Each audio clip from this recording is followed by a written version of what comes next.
It's coming up to sunset and we're heading out on a little bit of an adventure.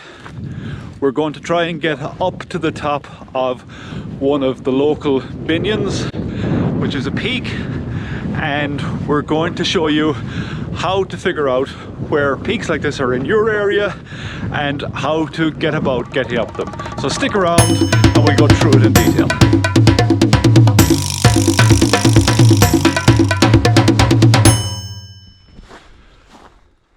So the solution to solving a routing problem for any hill or mountain in Ireland is to go to mountainviews.ie. If you take nothing else away from this video, just know to go to mountainviews.ie.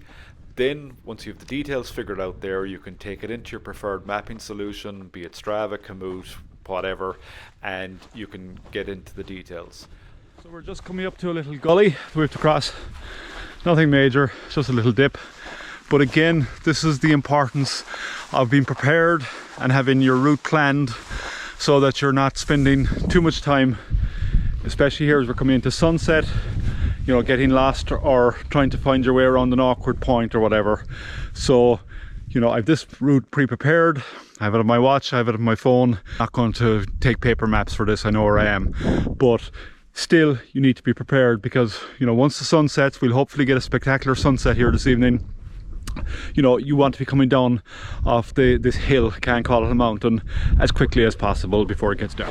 One of the problems with some of these peaks, in particular these lower ones, is that there isn't a defined peak once you get up them. You know, we just came from the Marinier Cross that's behind me somewhere there in the distance. Once we got up there, you know, you quickly realise that there's little bits of the hill here behind me that are possibly higher. So unless you really have it mapped on your GPS, it can be very difficult to determine the absolute peak because a lot of these tend to be kind of flattish tops. What I do is, you know, make your best stab at it. I keep an eye on the watch, but you know, sometimes it's a meter here, a meter there. Don't worry about it, you know, just enjoy it, enjoy the view, enjoy being up there. As far as I'm concerned, if I've been up the top and have wandered around a bit, I've the peak bagged. I don't worry about getting to the exact meter. If there's a defined peak, yeah, absolutely, I want to be at the top of it, but otherwise just enjoy there, do the best you can. In particular, when you look at stuff like the contour maps on some of these peaks, it's not really well defined where the absolute peak is. The well-trodden ones certainly, but this is a peak here where on Mountain Views is probably less than 10 people have it listed as bagged. So it can be very difficult to determine where the peak is. One of the great things about running on these hills is that you're kind of on this blanket bog type surface, and for a lot of it, and it's like running on a mattress. It's brilliant once you don't sink in. So Celine at potentially one of the peaks.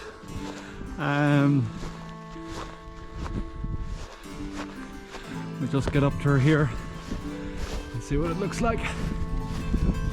Bit of a scramble up the last bit.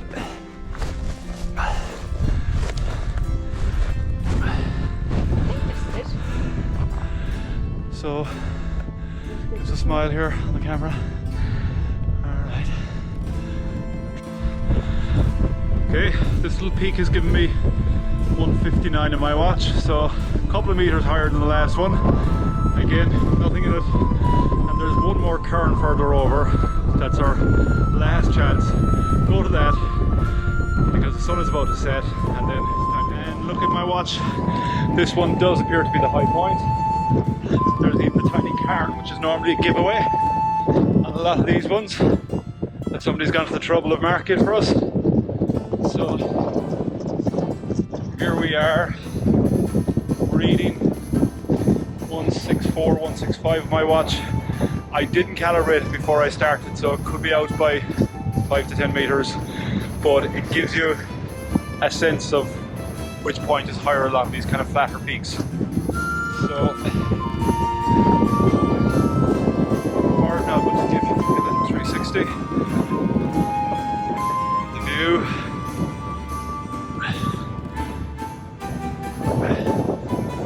There it is, Lick Hill. The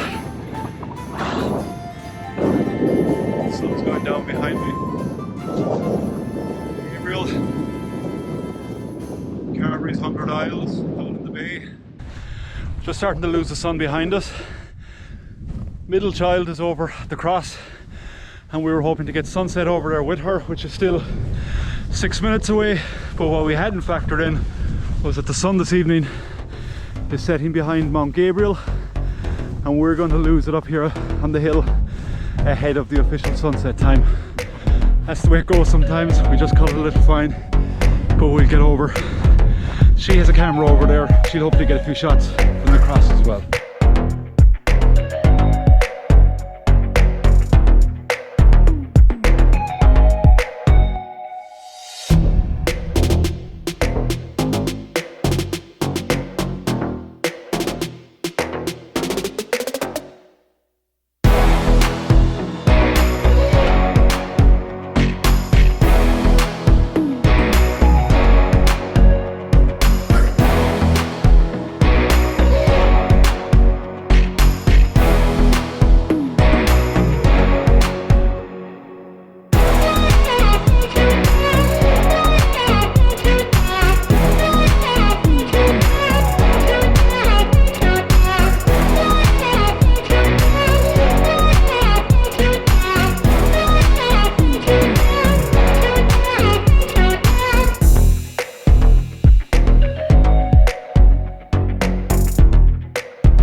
So we've probably got another half an hour of dusk here before it starts to get properly dark.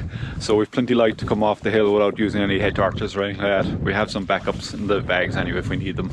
But that's it. On to our next adventure, where we get onto the highest point on an offshore island, and we'll show you again how we achieve that. Make our way back through the field of cows. Secret cows will just be nice and calm, especially in the evening time. They're pretty docile and calm creatures themselves, so not a lot of sudden movements. Stay nice and relaxed. They're used to humans for the most part, and just move away through. If you have to go through a field of them, move away through it easily. Bulls, on the other hand, don't mess with bulls.